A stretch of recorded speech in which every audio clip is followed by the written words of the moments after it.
Hello there, and welcome to the Cargo Bay, a Star Wars conversation podcast being transmitted to you from a long time ago in a galaxy far, far away. I am Brady C, here with my co-host as always. Adam B, how's it going, BC?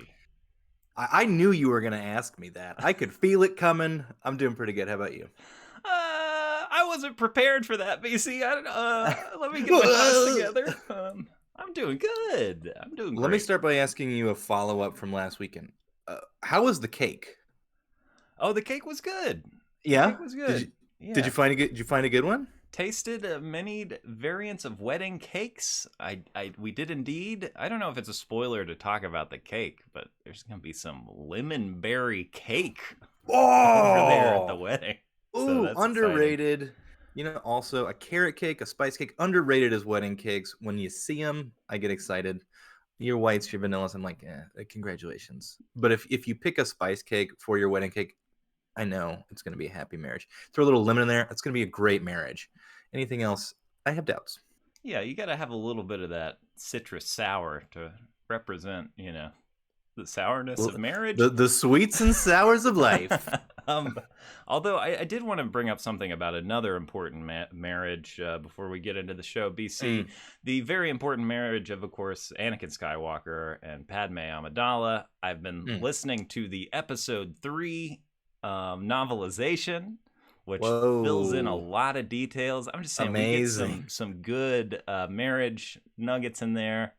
Really fleshes out kind of the realities of that relationship. But I think more importantly, BC, long-standing question on the podcast, finally answered. Dooku does know everything. Dooku is in on the plan. All right. All right, great. Aside and from this is found Anakin, in the episode 3 novelization. Yes, aside from Anakin, being the secret apprentice, Dooku was aware of the politics going on. But yeah, cannot recommend that novelization highly enough. It does a lot of work to make Star Wars make a lot more sense in a lot of different places. And the good thing is that the storytelling is so clear and evident for audiences and is readily available, in things like the novelization of episode 3 that who hasn't picked up a copy of that at this point? Well, you got to have some supplementary material for this deep, rich universe, which is why, BC, today we are joined by our friend Colin from Normies Like Us to talk about Star Wars audio dramas. How you doing, Colin?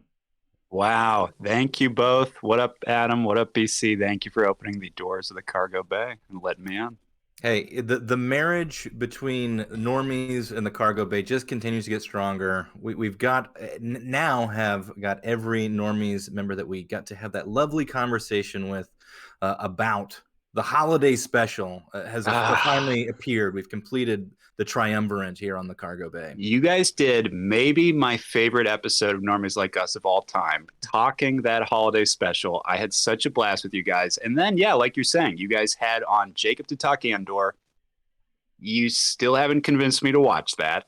It's maybe never going to happen. It got close there on that episode where I'm like, should I do it? No. But then Mike's horror episode, the whole time I'm listening to you guys, I'm just like, every pitch you guys come up with, I'm like, please, Star Wars, do something with this stuff here. Please.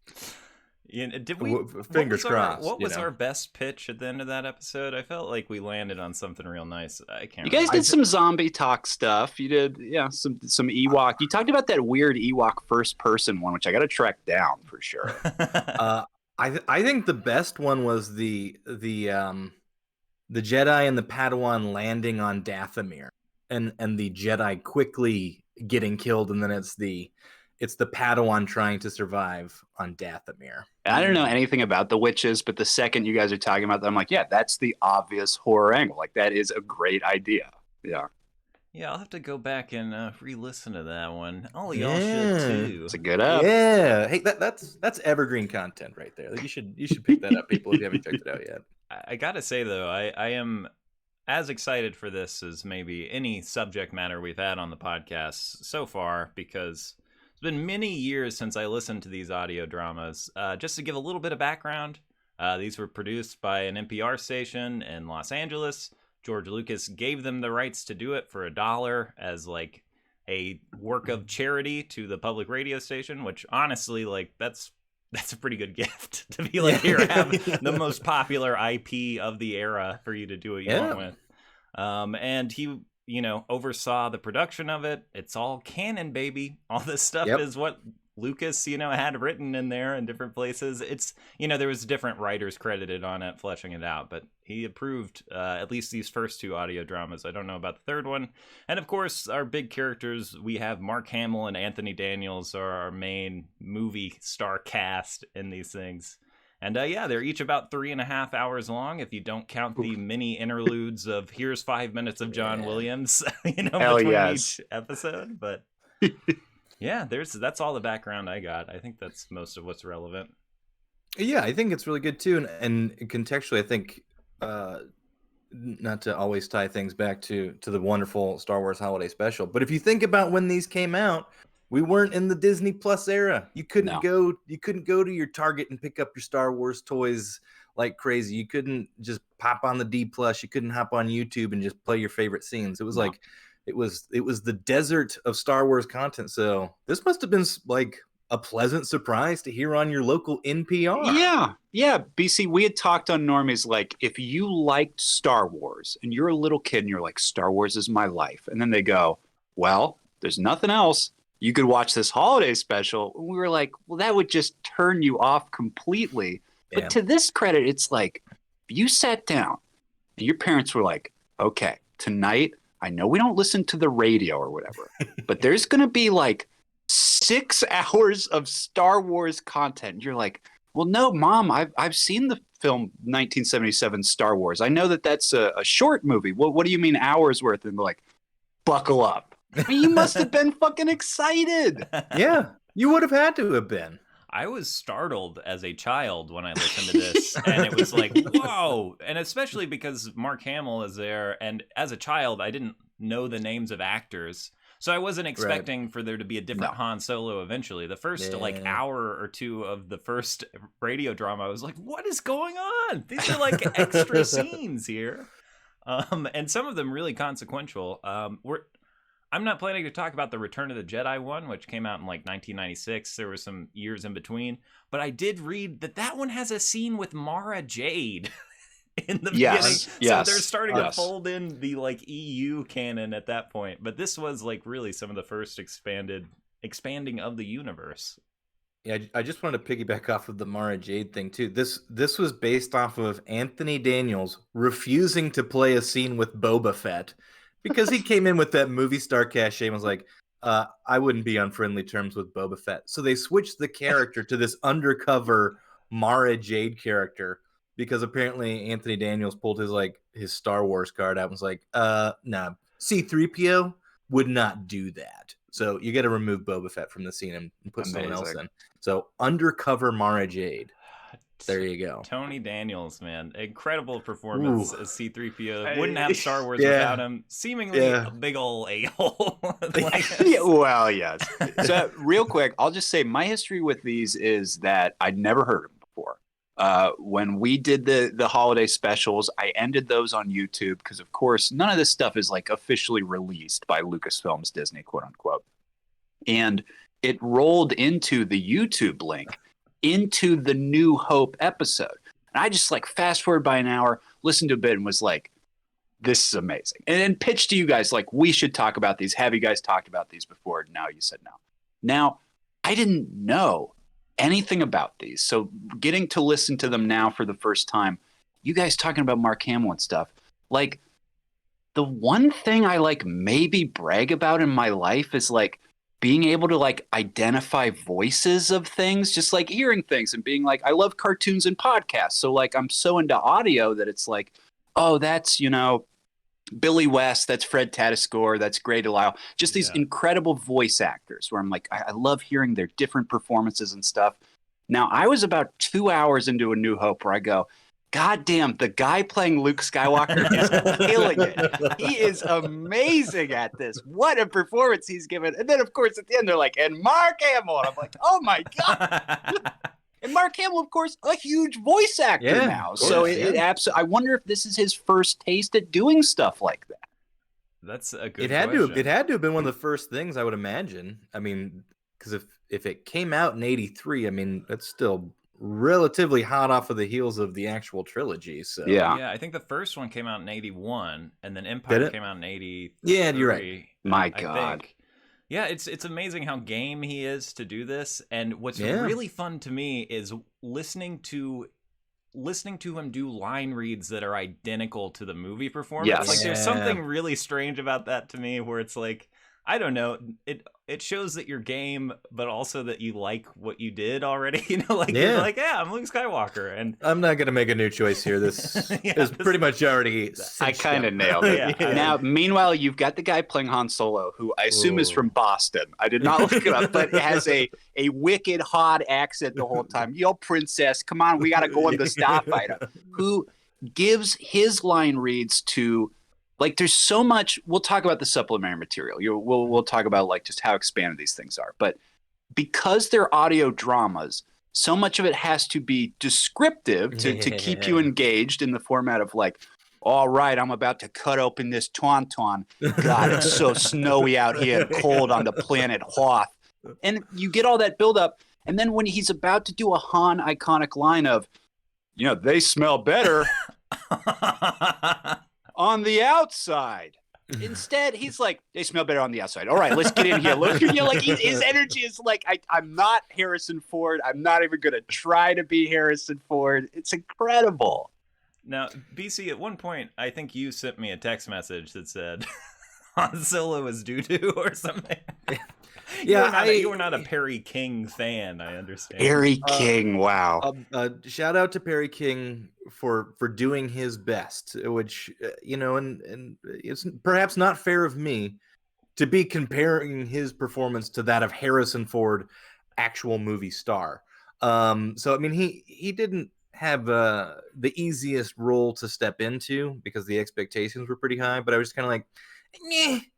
Whenever I heard him coming in with his on, so I was like, I don't know, it's a little too much braggadocio for me. It's like, why don't you tone it down 15%, guy? Like he was just, it felt like he was trying too hard to be Han Solo. I'm like, you just have to be him. You don't have to try to be him. That would have been my direction I would have given him. I can totally understand that. I kind of like it because it makes me feel like I'm watching an 80s like party movie version of Star Wars. Like, I appreciate it for being different. He and Leia are in all three. Leia, I do think he gets better. I will say. I would agree with that too. Yes. I think The New Hope is not as good. I think he gets better as it progresses. There weren't VHSs lying around, I guess, for the first one, so maybe he had more time to do research. He was seeing Empire. Should I see these movies? these Should I check this out or what? Now, Perry King has had an acting career. He played the president in some disaster movie that was famous, Day After Tomorrow or something. And that might not be it. I just read on the wiki, that's his biggest role. Princess Leia is only credited in this. But of course, John Madden, nominated for an Academy Award for Shakespeare in Love, is the director of all three of these. Amazing. Kind of fascinating. And to think he was doing this in addition to calling all those football games too. Like, it's why he's so talented. Such a talented man. Nintendo and Genesis games. Yeah. Really impressive career. Well, and I guess we'll say, or maybe just jump into it later, but the big sort of added celebrity is like John Lithgow as Yoda's performance is like amazing. It's killer. Yeah. Because Adam, you told me that it was Lithgow who was going to be Yoda. I was like, oh. And you're like, what do you mean? Let's go. But yeah, Lithgow coming in as Yoda. Apparently doing a play under John Madden at that time.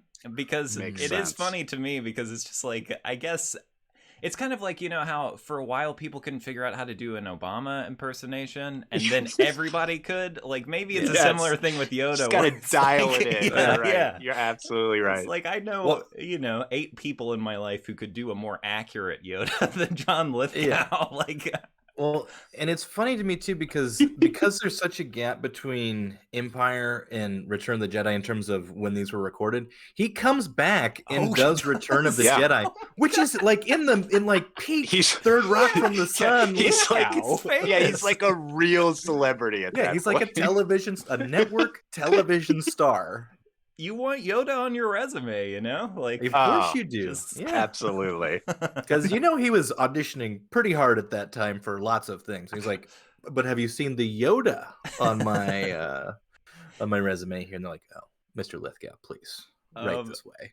Are there any other standouts in the cast for y'all? I think I mentioned Leia basically only does this. That's the only thing I see on her IMDb. Billy D comes back, right, but then leaves for Return. Yeah, so he's just that's in- weird. Yeah. He's just an Empire. Ed Asner is the voice of Jabba the Hutt. Yeah, that And was he- odd. Is he? It is Ed Asner doing the Hutties in Return of the Jedi. BC, I gotta say, I thought you meant the OG. Oh, Jabba no. in episode 4. what? Okay. But what a loss to me, because you just think of like the audio tonality that Jabba offers you for making one of these soundscapes where you're like, well, he's such an iconic voice, we'll just have him be that. And instead in this, it's like, well, he'll just be all audio distortion. It'll be like, well, that's not Jabba. No. The other ones, Asner. Ed Begley Jr. is our Return of the Jedi Boba Fett. Kind of a robot. They yeah. kind of don't understand what the character of robot is. It's like, They "Hello, looked at how him and they're are like, you?" that's got to be a look at his face. That's a robot. That's a droid. We'll just go robot on that. I have not heard any of Return of the Jedi. I got to check out Robo It's Boba. different. I did about the first third of it, and then I kind of. So you got the opening scene of Luke making his lightsaber. Yeah, I mean, so yeah. the whole Sick. series, all three of these are deleted scenes from the original shoot.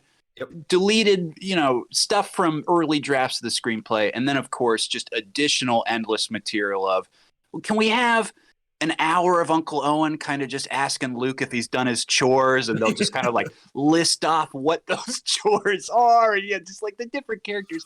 But then to get deleted scenes like that, like you've heard about the Luke, has to construct his lightsaber.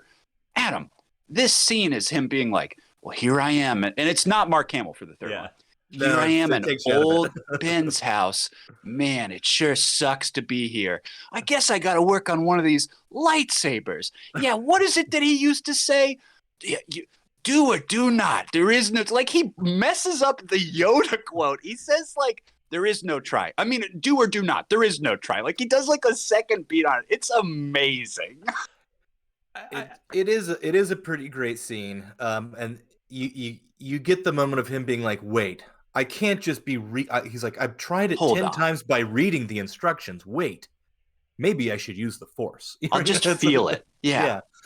Oh, now it's going together. Here Clicking we into go. place. Yeah. R2, I'm not positive what you're saying, but here's what I'm going to do. Because they always need to be narrating out loud the actions, of course. Which is one of my favorite things about this. The first one wasn't too bad about that.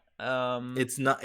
That got progressively worse. Okay. Yes. I felt like I noticed it a lot in Empire Strikes Back. I dropped it in the Discord, but the entire like Hoth stuff is wildly exposition. Like, it's just totally like exposition of like, I'm stuck by some sort of monster attacking me.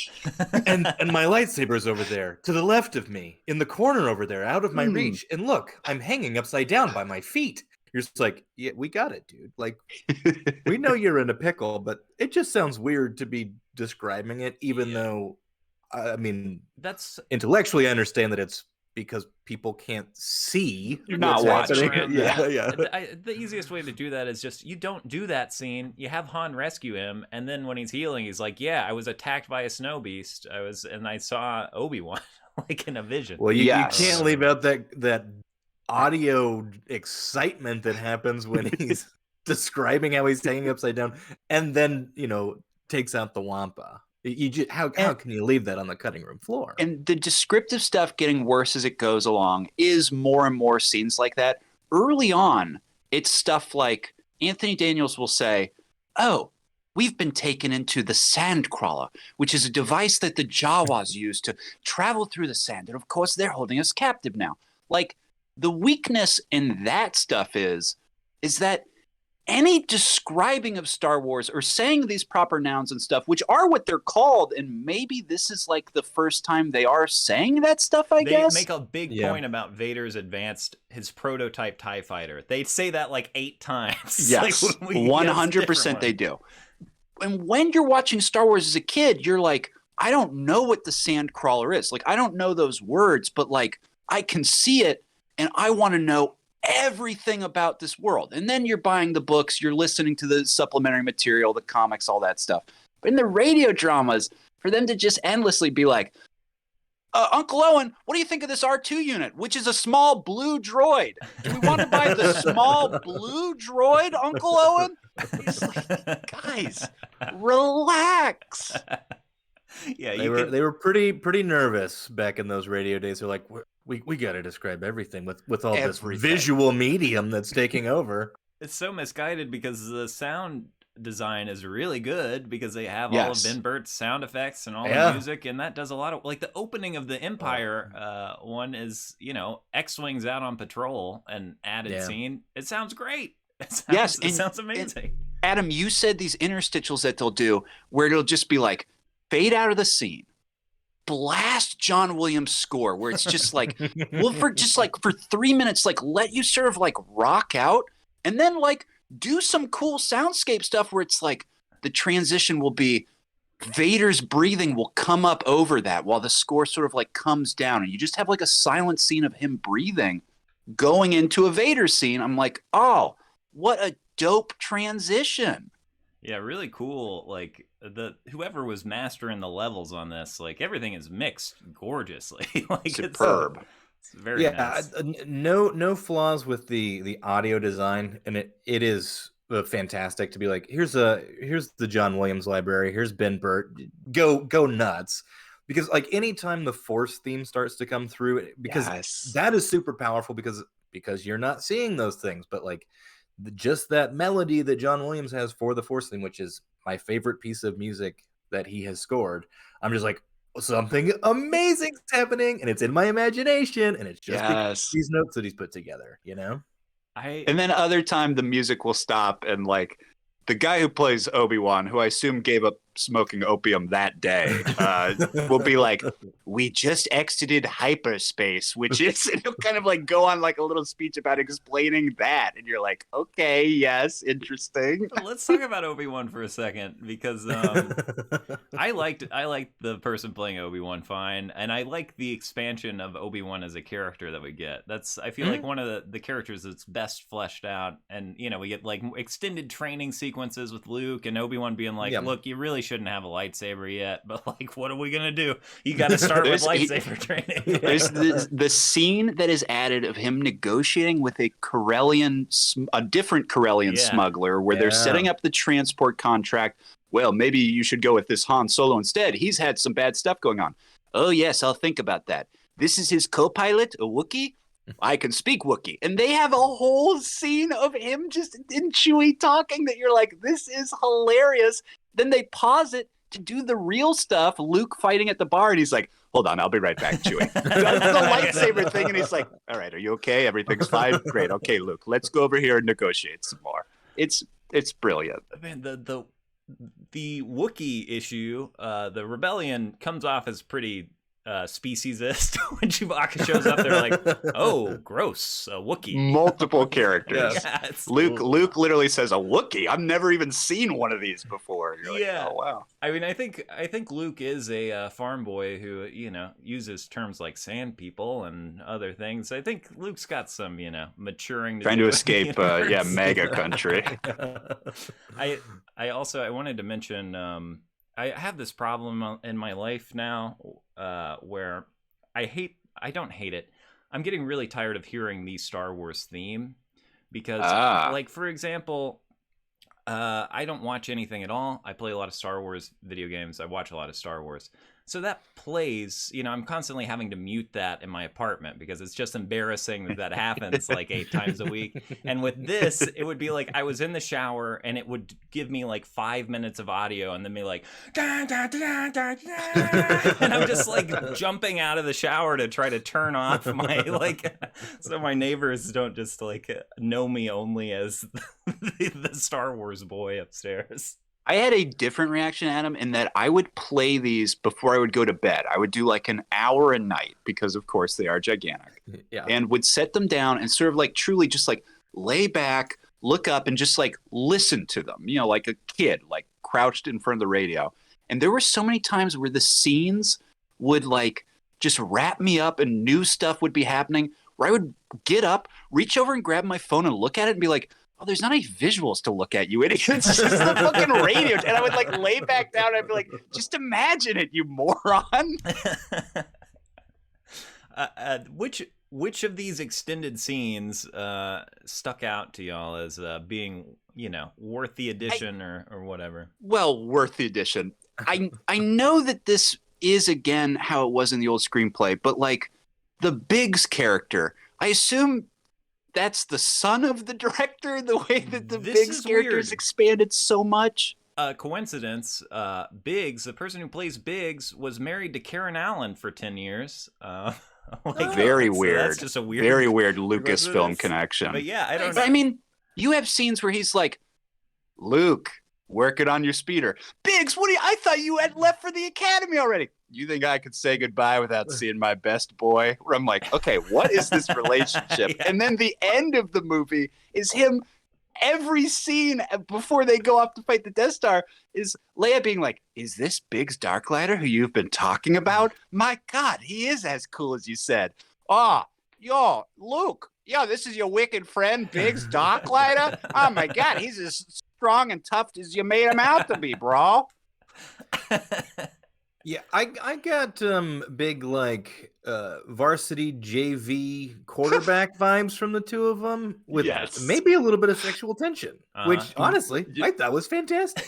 I was like, it opened my eyes where I was like, you know what? I bet Luke, I bet there was something there.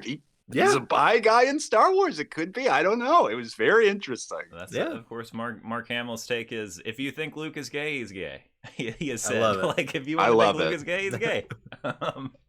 It's art. Do whatever you want. Yes. That kind of high school, Fixer and Biggs and all this stuff that Lucas tried to put in episode 4. You guys have seen those deleted scenes, yes. I'm sure.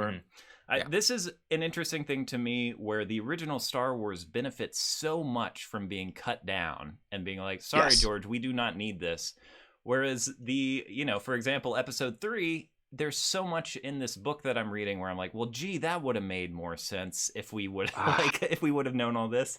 Like, basically, if episode 3 was the prequel trilogy, it would, the expanding of it would make everything fall into place. So that's just something interesting to me. It's like, here we have a bunch of supplemental material Lucas wrote that, like, we don't really need. I wanted to ask you guys, do you think they could have made 6 more of these and just done dramas for the rest of the Skywalker saga? That's interesting. I mean, the way that I'm like, the answer to me is like a surefire yes, just because we are clamoring for Star Wars wherever we can get it. But if you think of like where podcasts are now, it's like, hey, we're releasing 30 minutes of Attack of the Clones that's just like written by whoever expensive writer we can get to adapt the movies. I think people would be all over it as a listening experience. Daisy Ridley is back. There's 10 extra scenes that expand on Rey as a kid in Force Awakens. This other stuff. I think it would be it's surefire. And like you said, the landscape of podcasts now, Lucasfilms could have an entire division that is just these audio. They could remaster the ones we listened to. Well, lucky for them, the cargo bay is working on some original audio drama material that may just turn them around on the forecasting of of the future of audio drama That's for right. Lucas. Very excited to hear And, these. I mean, I don't know how your Boston accent is when you're really laying into it, but might wind up playing Han Solo, Colin. Yeah. Oh, Wicked God. awesome. Wicked awesome. Yeah, Ben Affleck in space. I wanted to nominate the scene with Princess Leia and the Death Star plans in Episode 4 as the worst addition to the canon of like, what the heck? We meet Darth Vader before. It's all weird. I think that's you can Fair. Yeah, nomination accepted and passed. Okay. I did want to give my shout out to, well, you know me, Adam, and anything that can lean into one more season. Oh yeah, is right in my wheelhouse for the domestic play that surely one day we will be writing about Owen and Beru and the actual struggle within their marriage that was occurring in the face of these incredible circumstances. Feel the tension. Oh my gosh, it's fantastic. Slightly explored in the oft-maligned Kenobi series, but an expansion of the relationship nonetheless. I think we can push even farther with a Eugene O'Neill-esque take on this marriage and what the consequences of being involved with Luke Skywalker at that time would have been. We will absolutely fold in all the nuggets of Beru and Owen that exist when we create our fully fleshed out 3-hour play one more season. Who's afraid of Virginia Woolf? Who's afraid of Jabba? Of course. One more season, followed by On the Lake of Naboo, which is again by the lake on Naboo. By the Lake on Naboo, sorry. Yeah. Which is, I mean, that's just a romance. Long Day's Journey into Night. Which, people are going to eat up. Lucasfilm may not be as enthusiastic about that content as the audio drama stuff, but we're going to give it to him either way. So, I read online that the torture scene with Leia was controversial for how powerful it was. But what I really wanted to ask y'all about I'm gonna make an audio cue out of the Alderaan getting blown up, response, which is more appropriate to what's happening. But Planet of the Apes, esque. Well, when Obi-Wan goes down, we get a little bit more between Luke and Leia. It's more humanized that Luke actually lost somebody. Like the concept of loss is a little heavier in this audio drama in general. Sorry, go ahead, Colin. I was just gonna say the power that this whole audio drama has is when people whisper, is the intimacy of like, I just can't believe that happened. Yeah, me neither. And you're just like, oh, it's too intimate. It makes me nervous. We do get that scene with Luke and Leia, talking about loss, but it's funny to me when Leia's like, well, I lost everything too. My planet blew up. And Luke's like, yeah, I'm sorry about that. And then later there's a scene with Han after my favorite additional sequences are the padding to the end before the award ceremony. It's very funny to me. But Han's like, yeah, just too bad about him. Biggs and everybody else. And Luke's like, yeah, well, they died for something they like. They died for something they believed in. It was a good cause. And then it's like, huh? they get the standing ovation. They go out, and then they just kind of talk. Like Han is hitting on Leia during the award ceremony. Yes. I think they do make some excuse about Chewbacca, like is too shy to want a medal. Reads as bullshit to me, but sure. Yeah. Don't worry, he'll get it. He gets it eventually. That's right. Those are the real standouts. He made sure that he got a medal because that was important to all the fans. Yeah, he got a medal. Yes! He got his medal. Justice for Chewbacca. I'm telling you, can you imagine expanded scenes in the audio drama of Rise of the Skywalkers or The Last Jedi? It would just be completely insane. Somehow Palpatine has returned the chapter. That's what I Yes. Yes. And there wouldn't be like an answer to it, but it would just be longer and more discussions where he'd be like, what do you mean he returned? We don't know. We just don't know. How do you know it's magic? Well, he made an announcement in Fortnite. I don't know. Yeah, didn't you play? Have you been on Fortnite? Because that's where he said he was coming back. Are you on? Build mode? No build mode for No. me.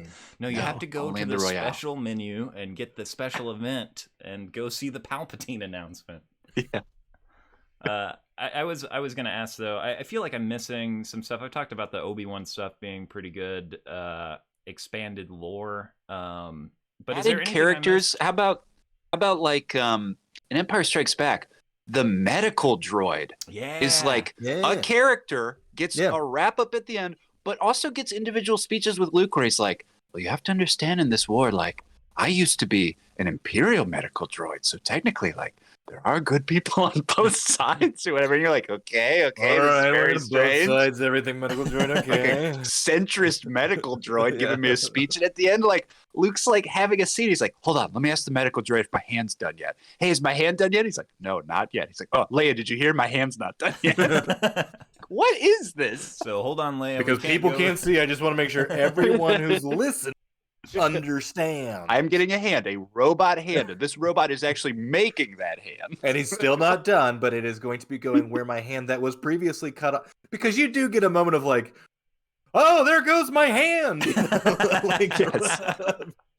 But like it's funny because it is radio, so it's like, zoom, you know, you hear the lightsaber sound and it has to be like, where once my hand was is now an empty face. You know, it's like, it's gone. Shot me with a blaster. The blaster hit me. The place that it hit me was just above the kidney. BC, did you get to the part in Jedi with the Rancor? Left, right around the Rancor. There's the entire speech beforehand where a Twi'lek dancer is like, I'm not actually a slave. I actually get paid a rate because you have to understand, the money that Jabba pays me is actually for the best dancing. You're like, okay, this is insane. She says that all to C-3PO. Then Luke comes, he falls in the Rancor pit, and the whole thing is like, whoa, the Rancor swiped at me. Okay, now we're fighting. Now I see a bone over there. If I could get the bone...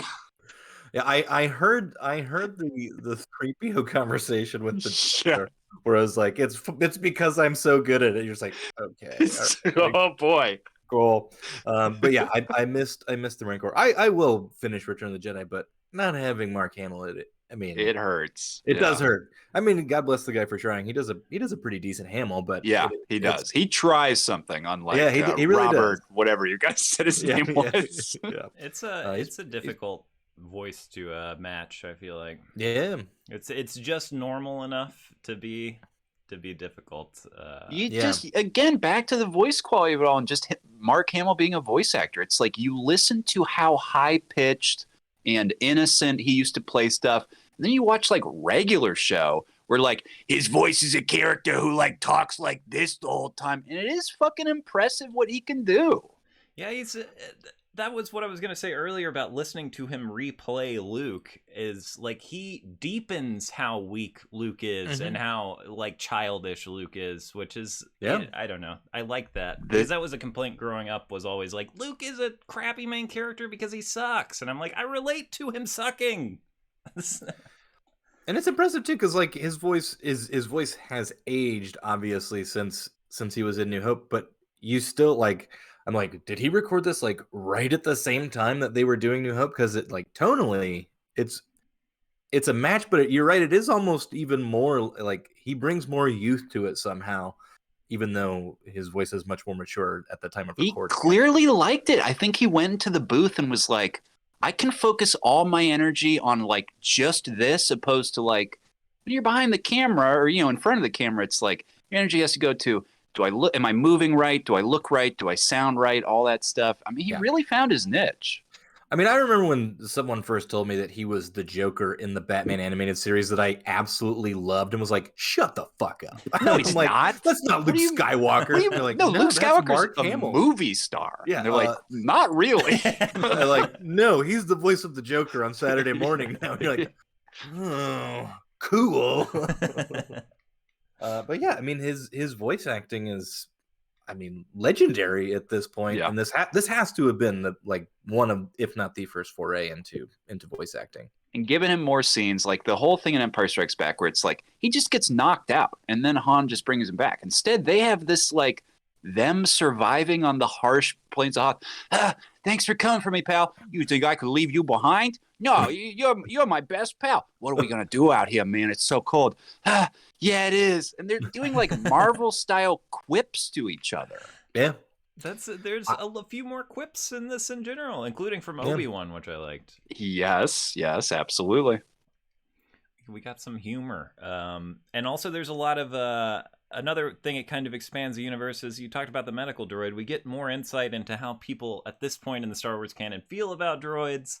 Obi-Wan has a line where he's like, putting these fake personalities really tells you something about humans, and like it kind of messes with you, doesn't it? That it seems like they're real, like that they're. That's a little bit of existential drama sprinkled into this thing. I'm like, what the fuck? Yeah.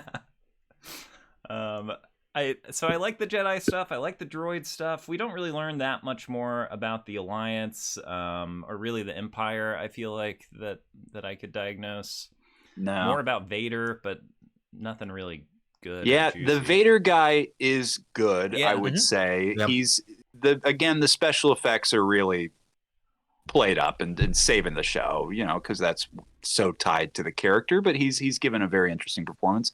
And again, apologies since you guys didn't make it, but the end of Return of the Jedi, the Anakin Skywalker voice, because they do a different voice for that part, and he gets some expanded lines of like, I'm so glad I saw that you turned into the man I wanted to be and stuff, where I'm like, this fucking rules. I'm like, this is great. Yeah, exactly. I'm like, oh no, I found a new level to Star Wars that I love. Uh-oh. Man, yeah, I'll have to listen to that. I don't know. I did want to get to it. It's a lot of hours. Well, again, you need 10 hours, of Like, free time. A little different. It was like my listening experience was like throwing it on like AirPods, like running chores, running around town. So like part of it was passive listening, part of it was fairly active listening. I knew when I was engaged, when I was like really tuned into what was being said, where it's like, oh, I'm just gonna like stop what I'm doing and focus on listening to it. But the length of it is my only like hesitancy into going into it, because it's like, I pulled it up on YouTube, which is where I assume most people would find it, at least in this like edited format, because I know that it's released as like physical media and like probably like tape or CDs and stuff. But when it was broadcast, was it in chunks or did they do it all in one? Okay. So there are versions of this on YouTube with the preamble to each episode cut out. Yeah. The 3-hour versions. The 5-hour versions, we have a lead up every time that's like presented by so and so, starring so and so. Here we go, chapter 17 of. Yeah. So it was, and I think breaking it up like that maybe would have been better for me in terms of like, let's just do an episode at a time, as opposed to like, I'm putting on YouTube for 4 hours, and if I've got to do something, or if I accidentally close my phone, it stops playing YouTube, and I'm like, it's like, and I've got to go back into it and find it, Incredibly annoying. Yeah, same thing. But it played like listening to, like, it was like in lieu of listening to any other podcast. Like, oh, I'll throw on the radio drama. It's a really long podcast that I'm going to be listening to while I'm running errands or doing whatever I'm doing. And then, you get those hits where it's like, that's a great scene from the movie, and they're keeping that dialogue straight. I'm like, yeah, that's good stuff. And then you get those Star Wars. I moments. love Star Wars. You're like, oh yeah, Star Wars is really good. And then you do get those, we've talked about it, but you get those weirdo scenes that you're like, what the hell is this? And then some of them hit, and some of them you're like, what is going on? But why would you have ever written that? Yeah. But it is a fun, like, what's around the corner in this thing, because it's either going to be Star Wars, which you love, or Star Wars adjacent, which is either going to be interesting or what the fuck. So it, like, as a listening experience, you're always kind of like waiting for the next thing, like what's around the corner. You're like, oh, it's some weird scene with Owen and Beru having just talking about expectations of what we're gonna do with this young man's life. We'll just keep him. You're too hard on him. No, I'm not. We took care of him. And just like, oh my god, it's like monetarily, I don't know how anything would make money on audio. So like, I can't fix that issue for Disney if they wanted to like do new versions of these. Like, I wouldn't want these to be loaded with commercials. And then like Warner Brothers does like an official Batman podcast where it's like Batman, we'll hire a real actor. It's a Batman radio drama, basically. And they just haven't hit. Like, people don't like them. Or, like, you get those official, quote unquote, like, at the end of The Last of Us or Game of Thrones, like the HBO ones, where it's like, this is the official podcast for the show or whatever. I think Disney could do something special here and destroy the landscape by dominating it, by doing an episodic release of all the movies. Like, if they did what we're saying, and like yes, the length was hard, but like, if you knew on Sunday, BC, like a 30 minutes of The Last Jedi Force Awakens was going to come out, and it was going to be a little different than you remember Force Awakens, and have like some cool new stuff in it, it would break records. It would break download records. I mean, I'm definitely listening to it. You know what I mean? Yes. Like, because the episodic nature of it is what, and which is why it was interesting looking at this, where it's like, this is still old-timey radio, where it's like, tune in to listen to the Lone Ranger's next adventure, you know, like Superman. We're not that far removed from that generation, where it's like the kids who were listening to it, their parents, I assume, were at some point in their lives like sitting down to listen to a serialized radio program. Like, not a lot has really changed in that regard. So I mean, I still like having that experience of looking forward to whatever podcast it is. If there was something that was highly produced that was, you know, of the Star Wars ilk, I'd definitely check it out, especially if it's not a huge, like, it's an hour and a half time commitment for something. Yeah. If you're looking at half hour, 45 minutes episodic, I think it's something. I don't know why they're not already doing it, I guess, is my thing. That's why If George Lucas, that's why we're doing it. You guys should. If George Lucas was still in charge, they'd be doing it, because like you said, of those serials, he was so obsessed with those Flash Gordon ones, and it's like, it made all this stuff happen. It's like, that's why we have Star Wars. Yep. That's the George Lucas of this. I do want to give him a little more credit to his world building, because aside from that Princess Leia scene where she sees Darth Vader and also totally gives up that they know about the Death Star at one point, like that's really crappy. Aside from those, like your Death Star sucks. Wait, what did you say? Did you say Death Star? That's a secret. That's a secret. I guess I gotta murder you now because I'm a terrible rebel agent. Are you my daughter, by the way? That's another thing, is like imagining Darth Vader torturing Leia and not realizing that she's his daughter at some point, or anyway, most of the expanded scenes really do still feel of the Star Wars universe that we have still today, even without Empire being out yet or whatever. The universe feels more whole than it did without it, which was impressive to me. You know, I thought it'd be like, here's a T-16 scene. Do you want to go and get some space chili dogs at the, you know, just kind of anachronistic stuff to where we are now. Yes. But yeah, it was fun that it all kind of fit. I do want to call out, because I have to, as the official incest watchdog on this podcast, they keep in the kiss in Empire. Oh yeah, and they make it way longer. Keep it in. They stretch it out, and they stretch it out. It's so. And now I'm gonna go in for a sexual kiss with my brother. And remind me, does the scene in the original cut of the movie have C-3PO come in and say, "We just got a medical alert, Master Luke. Your heart, the fucking charts. You appear to have a boner." Is that correct? All of your blood is rushing away from your head to your lower region, Master Luke. Yeah, you could say I just had a real good time, C-3PO. Okay. Yeah, just the line of Leia being like, "Get ready, Commander Skywalker. I'm about to kiss why you." are we still doing this? Cut it. Like, cut it. But this was 19... You gotta describe everything. We know they are brother and sister. I guess matter. Lucas might have, but I guess we were still in the dark on that, just barely, until Return of the Jedi. I don't know. I don't know. He knew. You know. He's playing up for laughs. I'll say one positive again for George Lucas is that, Adam, you brought up the $1 thing.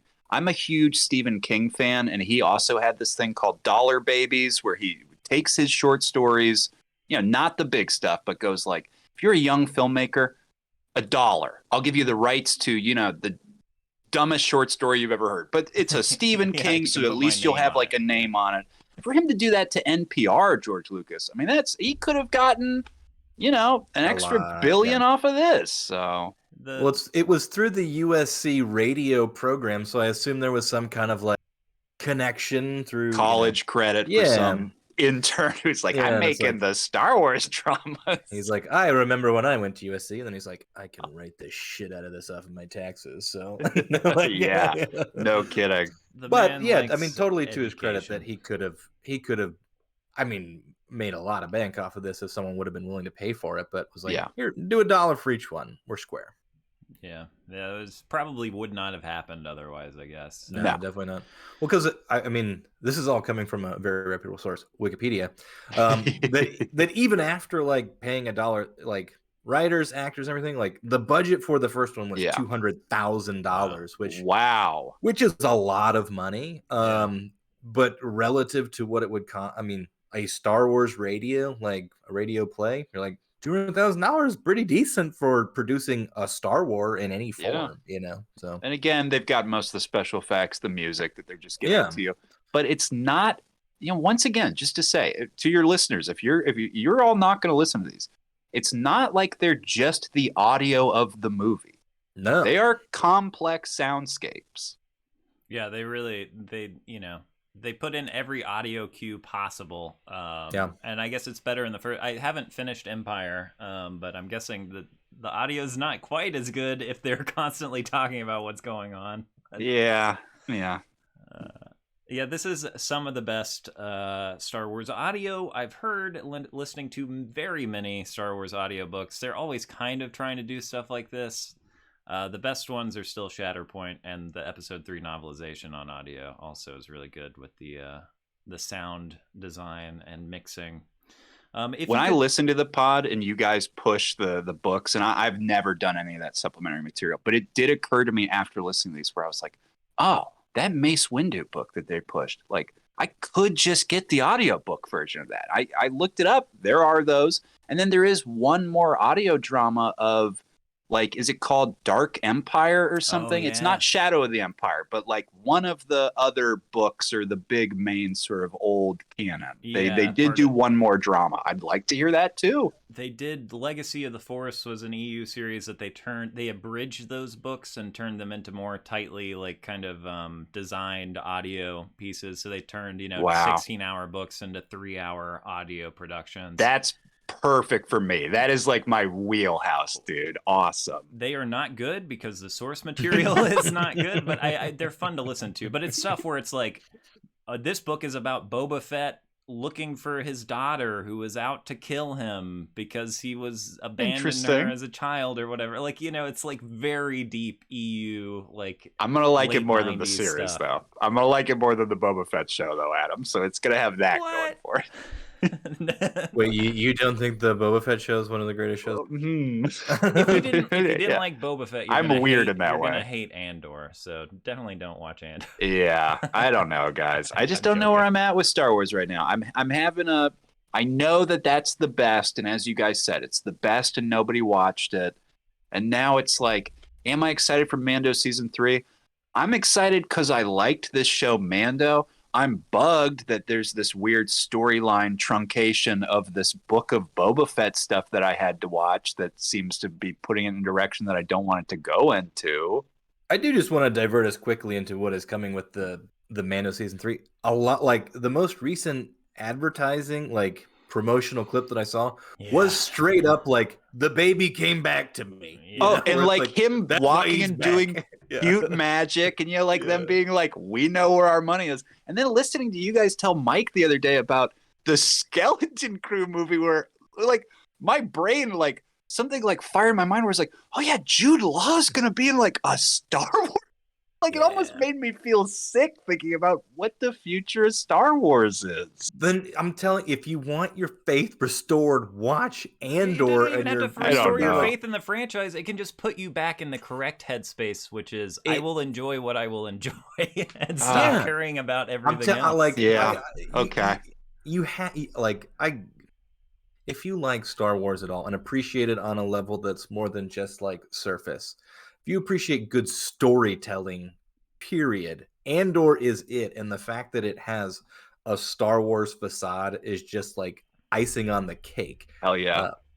I don't know. It was the show I was least excited about, and then I have never anticipated like a weekly release of an episode more than when Andor came out. You guys just keep saying it. It's my mindset too. Cassian Andor.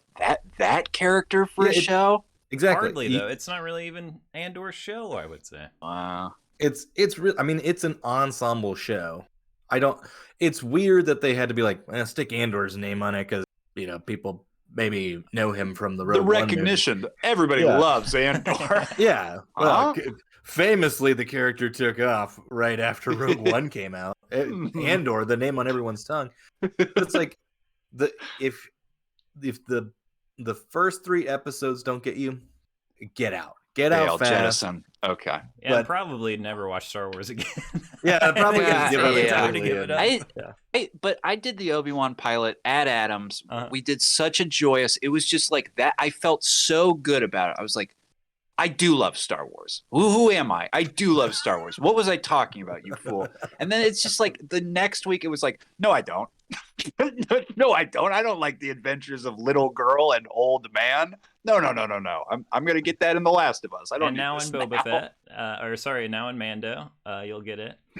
But that is forever. Absolutely not the tone of a good old Andor. But we'll convince you or not. But assuming you still like some things about Star Wars, Colin, unless we have anything else to wrap up about the audio drama, I had some questions for you. I think audio drama wrapped. While Mando's still on my mind, level of excitement. Where are we at in terms of anticipation? I will say I'm kind of like. I'm excited. I'm happy it's coming out, but I'm not like I'm clamoring for the next Mando thing. I mean, I'm obviously going to be watching it, and I assume we'll be talking about it. But it's not I don't have that anticipation as much as like whenever they announce Andor season 2, that'll be like, fuck yeah, like scheduled on the calendar. Mando season 3, I'm like, cool. I'm glad it's coming back, but I'm still kind of just like lukewarm on it, I think. Yeah, very much so. Jon Favreau is like a guy who's like, I made Iron Man. Everybody's like, Iron Man's amazing. And then he does Iron Man 2 and people are like, Iron Man sucks. And he's like, you know what? Goodbye. I got to get out of here. And I think going to Mando, where it was like, Mando season 1, wow, people are excited about that. Mando season 2, it's not like it was the Iron Man 2 where people were like, this sucks. It ended where people were like, this rules. Shut the book. Like that was it. Oh my God. Put it away. That's amazing. Yep. I wish he would follow his own advice, being like, the book was shut. You're right. Now on to my next adventure. I worry that the whole season 3 is just going to feel just so worthless. I mean, just so extra and just so, and they're wrapping up all this Mandalore stuff. And I am excited to learn more history about that because I love, quote unquote, Mandalorians, but maybe I don't because of Boba Fett. I don't know. It's disappointing to me that they did backpedal so hard in another television series, in another show. Like in another show, they're like, we got to do some retconning to get ready for season 3 because the ending that they had was like emotional and beautiful and touching. Like, okay, now we are splitting these two up, and the kid's going with fucking Luke Skywalker. Wow. Sail off into the sunset, kid. Great.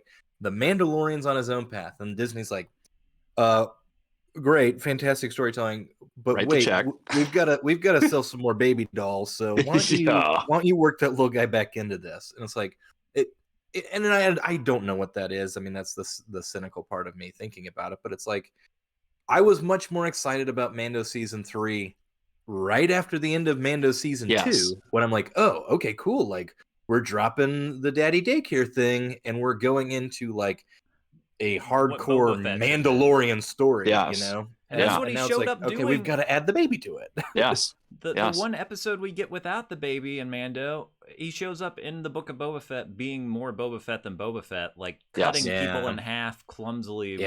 I was like, this is perfect. But so now good, I'm exactly with y'all. I think it's only going to diminish what we have. I wish it had just ended. I mean, the ending of season 2 of Mando, regardless of how people feel about it now, the general like response was, this was so amazing that I'm not even like distracted by this weird Frankenstein Luke Skywalker. Like the emotions were so high that I didn't talk to any of my friends who watched it initially and were like, that was awful. Now most people I talk to are like, that was really stupid and I hated it. I'm like, well, when I talked to you the first time, you were like, I cried. Like, because I harp on this a lot, like, movies and television shows aren't necessarily meant to be watched 8 times, right? No, like if they you're give so you right. the entertainment that you paid for going in, like, then great. And I think it should have ended there. And I was excited for other people to have the Mandalorian season that was like maybe more like Game of Thronesy or just like more fantasy leaning. Wasn't for me, but I was like, oh, I have friends who are gonna love this. But now that the baby is back, I'm like, I don't want to watch Mando die like Boba died. I don't fucked up. So I'll watch it. I'll enjoy it. I enjoy bad Star Wars. But not excited really. And the Acolyte, I can't even imagine. And then the Skeleton Crew, it's just like, I just can't even imagine. Even imagine. Skeleton Crew, I'm like, whatever. Acolyte's the one that I'm still like holding out some hope for. I'm like, it's interesting that they're gonna do something that is focusing on something a little bit different, because when they did it with Andor, again, turned out really good. So if we're gonna take a swing at something that's not like, here's the most down the middle of the road thing that we can do. Yeah. That to me is more exciting when they are at least seemingly being risky in their storytelling. Which Mandalorian seems like we got this popular. This is the franchise. We have to be as safe as we can with this at this point. But to me, it's like those things where it's like, hey, maybe this will be exciting. It's like, cool. And again, I don't know shit about Skeleton Crew. Maybe it will have that same effect. And I mean, I'm gonna give it a shot. But if it sucks, I'll probably tune out after an episode or two. I'm worried that season 2 of Andor is going to be bad, because season 1 was so much like they got away with doing this like really political, like brutal show. I don't like, it really seemed like something that snuck by Disney. Like, I feel like they're gonna get to do what they want to do because they're like, it's 2 seasons and that's it. Yeah. We're not gonna do any more for you. They're clearly not pushing like merchandise for Andor, which is an adult spy thriller. It's not about marketing to children. Get your Lucen action figure. No, if you don't think I'm gonna buy the Lucen action figures, you're out of your mind, because I absolutely am. But it's like that's the target audience. It's like, hey, there are adults who still buy action figures, and this is smart enough for people to be excited about it, who like actually engage with it. It's just hard to get people to engage with it because it is like, in a sea, I don't know. But it really is a question: is Star Wars for young people anymore? I don't think it is. I truly think it might be lost to us. I think you're right. Which in Star Wars, I think I have to keep contextualizing in my mind that it should be like, and that's like that's George Lucas's thing too. Is like, hey, whenever I went back and decided to do episode 1, all you fucking adults who were bitching and moaning about it was for 8-year-olds. So shut the fuck up. Like, you as fucking like children. Like as a child, like I had no critical thoughts about Jar Jar Binks. I was not like, I was like, well, in the larger context of the universe, this character really just does not do it for me.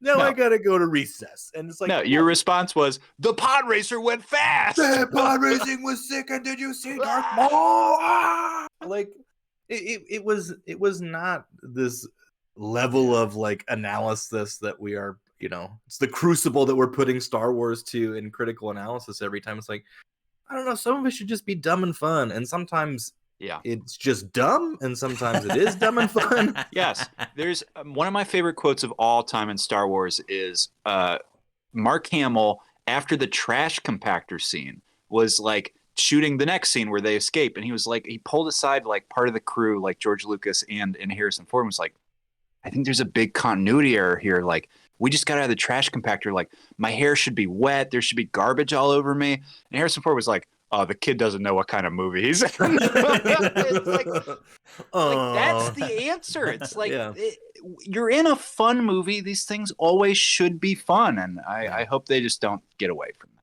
So. Well, fun or really depressing. Or political dark thrillers again, which is maybe why I'm not watching that show.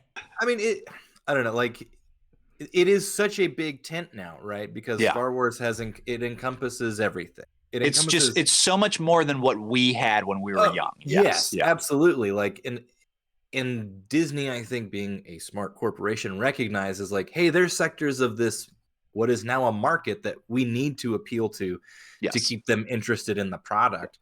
There's not a perfect Star Wars consumer. There's a million different kinds. Yeah. And that's the problem with the fucking sequel trilogy, which is like, there's perfect Star Wars consumers and we're going to make these movies for them. And everyone's like, nope. Nah, I don't think so. It's like, that's not for me. And for people who it was for, great. But like, the new movies are so divisive because the generations all have different thoughts and feelings and different experiences, and how we intersect with Star Wars at various points in our lives. You can't make something that's going to appeal to everybody. So it does have to be, very specific. So it's nice when you do have something that is made for you, but there are things where it's like, maybe we should look at how some of this is being marketed to people, I guess. I think you're right. And it's also, I guess, reflection time. Me adjusting my own expectation for stuff, where it's like, me thinking about Book of Boba Fett, I was so excited because like, he's a stone cold killer, like Boba Fett's the baddest man in the galaxy, and like, yeah, but he also looks really cool and kids might like him. And you're like, no, no. But here's again to the mystery and the like not knowing anything. Real quick, I'm going to share this with you guys because it's my prized possession and it is in reaching distance here. Now, you guys did a Topps card bounty hunter sort of breakdown episode where you were sort of talking about the Boba Fett Topps cards, all that stuff. There's different things. When I was 7 years old, I was given the most important treasured thing of my life, which is my Boba Fett trading card game Star Wars card, which I absolutely adored. 1997 for the fucking re-release of the movies, I would imagine, or the special editions, right? Yeah. Where here's the character description. Because again, these are never words said in these Star Wars movies, which are all we had as kids. There was no internet to look this stuff up. Infamous bounty hunter, hired to help Jabba intimidate debtors and smugglers. Crack shot. His Mandalorian armor and jetpack provide protection and flight capability. And when I was 7 years old, when I got this card, I didn't know what a Mandalorian is. I'm not even positive I was saying those words correctly or that my brother knew what they were. And you would just look at Boba Fett, a character you knew nothing about as a kid, and go, I want to know everything about him. He's my favorite everything. And you say like, well, then you should have loved the Book of Boba Fett. How can you grow up and lose all that? And it's like, because it's not playing into what that feeling of the mystery was of like, we have a perfect character. We're not going to tell you anything. You go like, well, Colin, didn't they recreate that with Phasma or something? No, no, they didn't. Because then this company is trying to manufacture that experience, and you can't just create it in a lab. Like it occurs because it's a one-of-a-kind special thing.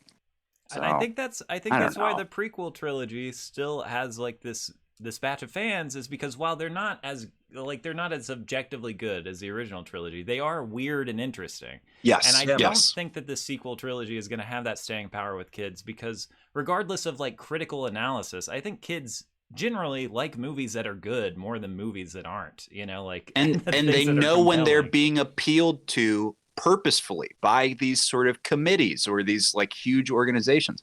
We didn't know that. Like, I didn't even know that like Star Wars was like a movie made by someone. Like what you said about like not knowing directors and writers and stuff. It's like, all I know is that it's like the greatest movie of all time because it's Star Wars and I watched it and it made me feel that way. Like the lead up to episode 1 is still one of the most like treasured like childhood experiences that I have of like finding like, and it's, you don't think about it, but it's like the promotional marketing that was paid for and bought and went into it was very much aimed at me. Like I was the target audience for this movie, but it didn't take away the excitement that I got when I found a fucking Mountain Dew can that had Obi-Wan Kenobi's face on it, who had not appeared on the screen yet. And I'm like, wait, this is Obi-Wan Kenobi? And then it's like, who is Qui-Gon Jinn? Like, you didn't know who these characters were, but like, the anticipation, the excitement that build up into the experience is all part of that is wrapped up in like the nostalgia and the experience for me. With the way we talk about pre-internet, I mean, it's around, but it's not what it is now. No, yeah. But the experience of capturing an entire market that is so completely saturated for young people, when even Force Awakens was coming out, it's like, good luck riding that lightning and getting the same sort of experience that you had. Like Star Wars 77 is like phenomenon. Like it's mildly recaptured in that prequel trilogy. It does not. I don't know that it exists, and I don't know that people or kids who grew up with it are going to have that same sort of reverent experience, just because there's so much more. Yeah, there's so much more that it's competing against. And the marketing, truly, that marketing that hit you, Zabulba on a fucking Mountain Dew can, the top weird little soft thing, was like, we know what we have. We have something people are gonna fucking love. Opposed to now, when they're like marketing Rise of Skywalker and like the whole trailer is just this like, the legacy is coming to an end. Listen to John Williams do a score medley of all the other 8 films.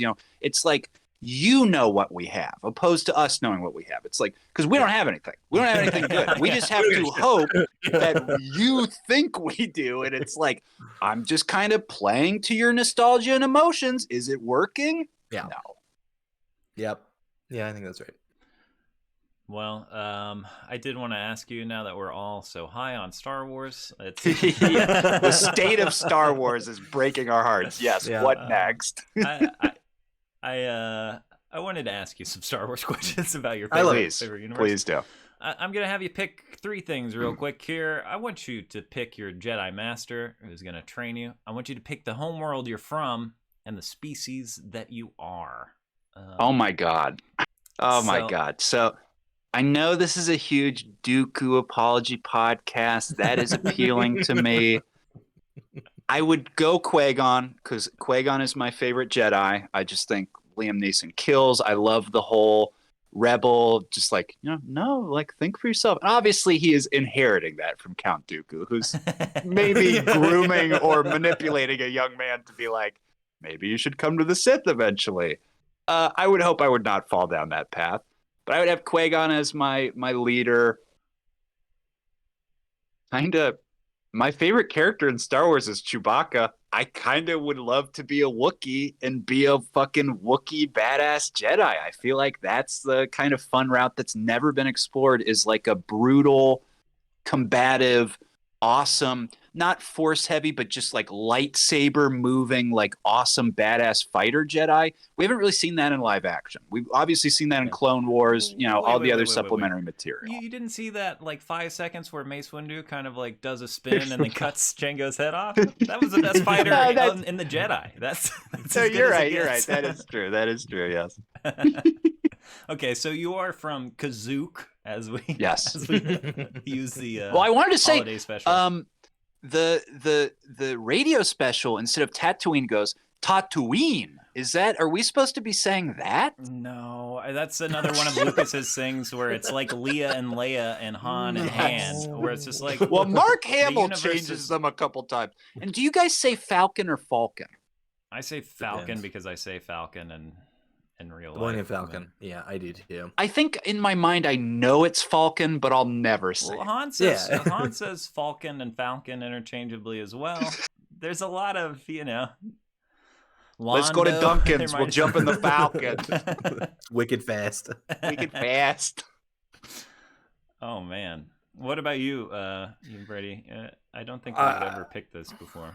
I don't think so. I think you did steal my Qui-Gon, because he is a standout in episode 1, which he's a stud. He's a star. You're just like, man, Liam Neeson is really good in this piece of crap movie. Crushes it. Yeah, like it's the comparison I think we made when we talked about it a long time ago is like what Alec Guinness did for Star Wars in 77 is what Liam Neeson does for Phantom Menace, where it's like, I'm going to bring my fucking acting chops to this. I'm going to commit to it 100%. But then I kind of want out, okay? I'll do one, and then I'm done. And with Alec Guinness, they're like, what if we give you a bunch of money? He's like, I'll come back, but you're not getting the commitment. I'll only be seated. My ghost will be seated. I will appear. I will not carry the emotional core of your film. Yeah, so I think I would go Qui-Gon. And, where would I be from? Let's go a little water world. Let's go Camino. Ooh, Oh my God. nice. Huh? Maybe That's I think cool. that'd be sweet. Maybe you're some sort of fish leaning. Well, are you a Yeah. Camino native or have they created you? I think a Oh, native a Kaminoan Sifo-Dyas with clone. a huge target of a neck in combat. So I'm gonna need some sort of protective, like force neck kind of Yeah. thing See, going that is a on. lightsaber weakness because I imagine if a laser bolt's coming, you could bend the Oh. neck out of the way like a cartoon, like. Yeah. But a Yeah. lightsaber, that'll just. Oh, But you you're can't like right there. shrink it, as it Yeah. swipes across you. All right. Well, I'm gonna be a new Jedi Order era Kyle Katarn as my master. Very chill. Had his powers infused by the Valley of the Jedi, so he's not really a student of the Force so much as Fair just enough. artificially, steroided up. He's like, lightsaber. No. Blaster. Yeah, both. Yeah. All right, well. My homeworld, I'm gonna go Nar Shaddaa. Let me grow up in that seedy city, and then Where's Nar Shaddaa? Nar Shaddaa is kind of like an orbital cluster. It's like it might be on an asteroid, but it's like it's basically a giant space Mos Eisley. It's like if Coruscant was smaller and seedier. I think there was a big arc in the Star Wars comic book, like the main whenever they relaunched whatever, that has a big like Nar Shaddaa arc that's like, I Wow. don't know. It's worth checking out. They're all pretty poorly written, but it's fun. It's got some good Nar Shaddaa content in there. Nar Shaddaa's good. Cool place. Go there in a lot of video games. And then I'll be a Duros. Why not? They have cool big eyes. Solid. And did we say color, lightsaber color? Oh, I'm a green boy, I think. Green through and through. Guys, I'm a green boy. Yeah. This is the way. This is the way. I mean, when you watch Return of the Jedi and a green lightsaber appears, you're like, that's it. That's all there is. The black outfit green lightsaber is my favorite look in Star Wars. Yeah, Iconic, yeah. Hands down the best. Really dope. Well, y'all, I think that's about all we had to talk about here today. Did it. Colin, what's going on with Normies Like Us right now? So the other two have explained the premise of the podcast, but I'll just say real quick, it's a pop culture show where we do a topic a week. Wait, do you do different topics other than Star Wars? We amazingly do different topics, but would you believe it, since it's a pop culture show, Star Wars has come up several times. And of course, we have had you both on here, but Adam, you've done 6, 7 Star Wars episodes with us, I think, as we've done each individual film.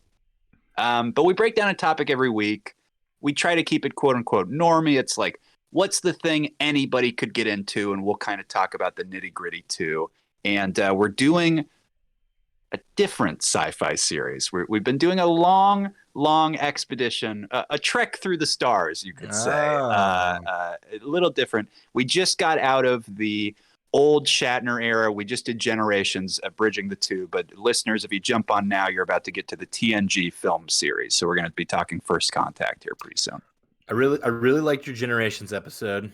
Very good stuff. The most recent Whatcha. I was almost convinced to watch a new Ninja Turtles television show. I don't know that I I was was not expected to almost watch that. I was like, wait, Yeah. is this the best Ninja Turtles thing that I I've do never have it heard open about? in a browser. Yeah, I was thinking Wow. about giving it a Look, shot. Mike out here making some pitches. I'm going to try to. It But- was like from Glengarry Glen Ross, man. It was a serious salesmanship on that Ninja Turtles. No kidding. I want to offer a trade, Colin. If I watch one episode of Willow, will you watch Oh. one episode of Andor? Because I did watch That the is a Willow good trick. trailer and think that looks like fun. So I've recently made my personality that I am a Willow guy, unfortunately. So I did pitch to Adam instead of this one. If you guys ever go off again to talk Lucas stuff, to talk Willow. But I will say one I would love to pitch for my return, because I always plugging, always trying to get back onto podcasts, is I would love to have the other two normies and to go through the Family Guy apps. Have you guys done Blue Harvest, something Dark Side, and what the fuck is the last one called? It's a Trap. Is it called It's a Trap, I think? Which is odd because that one should have been Blue Harvest. Yeah. You know, but they didn't know they were going to get all three. No, I haven't seen those since I was in high school. I love those films. Or films. I don't know if they're films. I remember really, really enjoying them when they came out. Yeah, I mean, that's something I'm open to. The Robot Chicken Star Wars specials, and I'll come back and literally just read the rest of my Boba Fett card. Could be an episode where it's like, what does it mean? Add 2 to power and 1 to maneuver of any spaceship. Well, let me get mine out and I'll start. I've got my little box with my card, like that I glued a picture of Darth Vader on that has just amazing.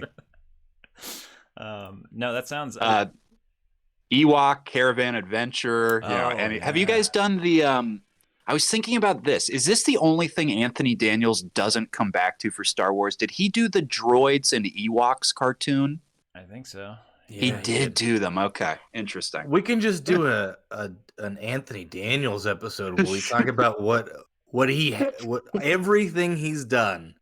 Star Wars. We can look up every piece of Star Wars thing where he's like, I will cash that check. I would love to hear that. Yeah. I will absolutely cash that check. Yeah. It's fantastic. Yeah. I was thinking about that was one of the things I was thinking about listening. That dude will just cash that 3PO check without a thought. And then he will wave his swag around and be like, I'm not doing that scene. D3PO wouldn't do. Now, can you imagine if they credited Kenny Baker for the R2D2 beeps in this series? They should have. They should. Yep. And Kenny Baker as R2D2. Not really. That was actually, they credited Ben Schwartz before he was born. Yeah. Consultant on R2D2. BB-8's here. Well, Colin, thank you so much for finally joining us. Have you never been on the Cargo Bay before? I have not, boys. Thank you so much for having me. We'll have you back as soon as you'll allow us to. Yes. Very glad to have you. Thanks for reintroducing me to this audio drama, hopefully to some of our massive audience. If you're out there listening, one of our many listeners, please do check out Normies Like Us. Send us an email that we'll never check. Yep. Well, and to get these audio dramas in under the wire before you guys do yours, like I'm glad we kind of got this episode, and then hearing them, like, I just cannot, as a fan, I just cannot wait to hear them, guys. You guys talking about breaking story and stuff. I'm like, God, I want to fucking hear these things. Hey, so get ready, listeners of Cargo Bay. It very well might make a guest appearance someday once we're rolling that Lucasfilm money. That's right. Who, me? Han Solo? Oh, that's yeah. You know what? Maybe did Harrison Ford just join the podcast? I think it was Peter Griffin. I think it maybe is those Family Guy cartoons. All right. Well, until next time, bye forever. Thanks for listening. Go snuck yourselves.